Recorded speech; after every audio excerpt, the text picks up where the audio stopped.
The month of December has passed by in a whirlwind of to-dos, end of the year events, magical retreats and cozy get-togethers. It felt like every day brought something new. Beautiful, glittering, festive days spent with family and friends, adventures at Christmas markets and medieval fairs, and new, wonderfully magical ideas and dreams for the year ahead. I can hardly believe how quickly it all flew by. One moment it was November, and now we stand at the threshold of a new year. December always feels like one of the most magical times of the year to me, and this year was no exception. As you now see in the visuals, I fully embrace that sense of wonder, but beyond the images, I want to take a moment to share some witchy knowledge and personal reflection to close this chapter. The reason December feels like such a blur is because so many exciting changes unfolded, planting seeds for growth and adventure in the coming year. Each year, I choose one word, an energy, an intention that subtly weaves itself into my life. It becomes a quiet, guiding force behind my decisions, my interactions, and the way I shape my mindset and hold space in my heart. For the past 3 years, my guiding words have been respectively balance, community, and health.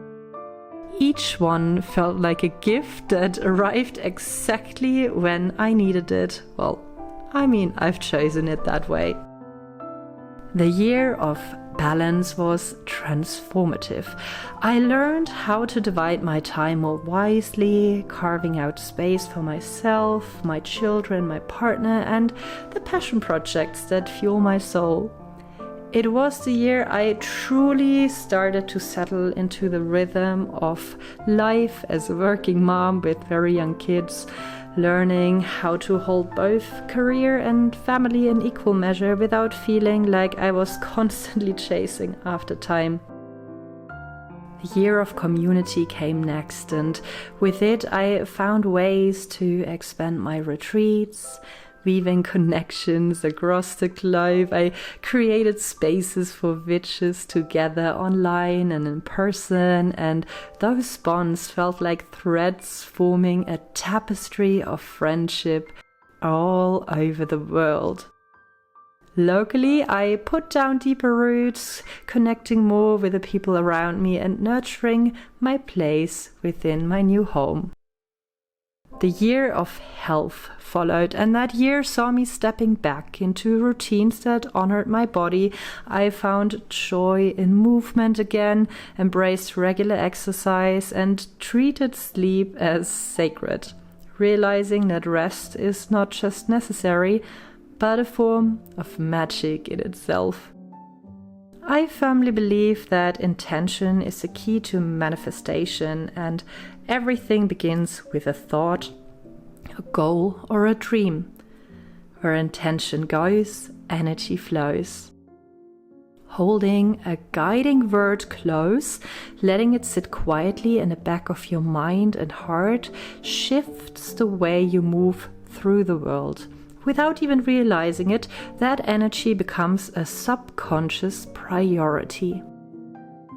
And also during the Yule retreat at my witchy sanctuary last week, we each took time to choose our word and intention for the year ahead. I encouraged everyone to turn a small stone into an anchor by writing their word on it. An anchor is more than just an object. It's a bridge between the physical and the energetic, a sensory link to the intention we wish to carry forward. There is something powerful about holding that little stone in your hand, feeling the texture, the weight, and the coolness of it against your palm.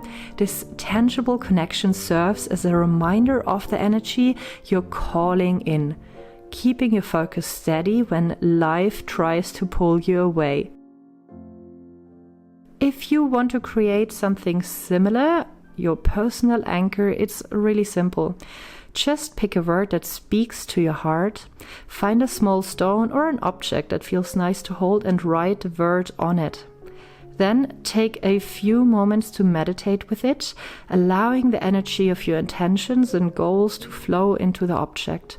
From that moment on, every time you touch or see it, let it remind you of the path you're walking and the energy you want to cultivate. Anchors in witchcraft and psychology can take many forms. They can appeal to any of the senses. A specific scent that transports you to a moment of clarity, a song that carries the vibration of joy or empowerment, or a visual symbol that evokes calm and strength. A stone with a word etched into it, a candle infused with intention, or even a piece of jewelry worn daily can hold this same kind of energy. These items act as a physical manifestation of our spiritual goals, grounding us in the present moment and subtly nudging us back to our chosen path. Every time your fingers trace over that stone or your eyes catch it resting on your altar, it's an invitation to realign with the energy you set forth. Anchors become small yet potent sources of magic, weaving the invisible thread between your intention and the world around you. Now I want to share my word for this year with you. It's guidance. 2025 will be the year dedicated to guiding others with my wisdom, empathy, and skills. And this isn't just about my children, who are growing more curious and independent every day, though they are always at the heart of what I do. December was intensely family focused, which is why much of that time wasn't captured on camera. But my calling to guide extends beyond the little sticky hands I hold at home. I've realized through my retreats that my true purpose as a witch lies in guiding others. There is nothing I love more than standing beside someone during a period of transformation, holding the lantern for them when the night feels too dark to navigate alone. This year, I am stepping more fully into that role. To prepare, I sought guidance for myself in the final month of 2024. It has been a humbling and exciting process, helping me lay the foundations for something that I believe will change lives in 2025. One thing I'm building is the Witches Wheel, an interactive online coven experience designed as a personal development and growth journey for witches. It will be a community space where witches from all over the world can gather, align with the natural rhythms of the season, and grow alongside one another in accountability. This is just one of the big projects I've planned for the new year, and there's so much more to come. I've also spent time reflecting on how creativity plays a role in my life. Creating for YouTube brings me a lot of joy, but I've come to realize that it's incredibly work intensive. And as much as I love sharing long-form content, the time it demands often takes me away from my true gifts and callings. On Instagram, you can now find more of my creative bursts in shorter form. It's a space that feels more sustainable for me at the moment, allowing me to share insights and magic without pulling too much time away from the work I'm meant to do. This doesn't mean I'm stepping away from YouTube entirely. I'll still be here, but during particularly intensive periods, you may see less of me on YouTube and more over on Instagram. I'd love to know if you have chosen your word for the year yet. If not, perhaps I can offer a few ideas to help you find the one that feels right. Sometimes the word presents itself naturally. Maybe there is something noticeably lacking in your life, or an energy that keeps appearing. asking you to be embraced more fully. Reflecting on these themes can often reveal the right path. Meditation is another powerful way to uncover your word. Sit quietly, breathe deeply, and allow your thoughts to wander without judgment. Ask yourself, what energy do I need more of? What would help me grow this year? Often the answer will rise gently to the surface. You can also pull cards, whether tarot or oracle, and let the symbols, words, or images guide you. Lay out a spread and see if a recurring theme or message speaks to you.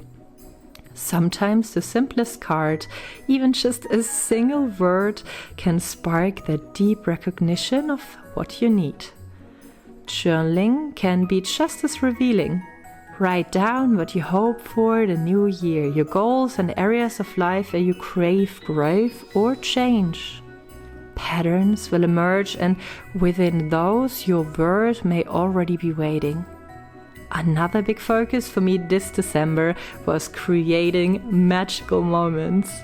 While I deeply believe magic is always present within and around us, we have to make the conscious choice to see it.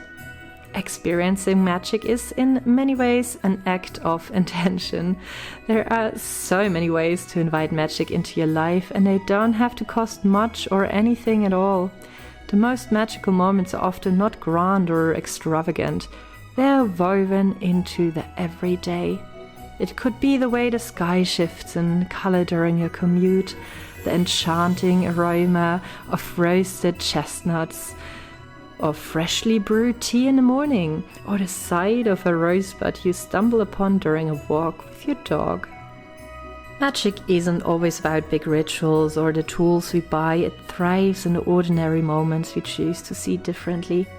This December I found magic in making warming drinks and spiced cookies, following traditional recipes that have been passed down through generation. Reliving these customs connects me to the endless cycles of life. The people may pass, but the important things, the magical feelings and traditions, continue on for centuries, sometimes even millennia. They shift, grow, and transform, but they never truly disappear. I also rediscovered magic through the eyes of my children. Experiencing the season with a 2-year-old and a 5-year-old makes everything feel new and exciting and full of wonder. The flickering candle, the sparkle of frost on a window, and the first snowfall are bursting with enchantment. Whether you identify as a witch or simply someone seeking more wonder, there are endless ways to nurture that sense of enchantment in your life. Magic is what you make it. As we enter the new year, I hope you hold space for magic, growth, and intention, and remember, sometimes the smallest things, like a word held close to your heart, can create the biggest shifts.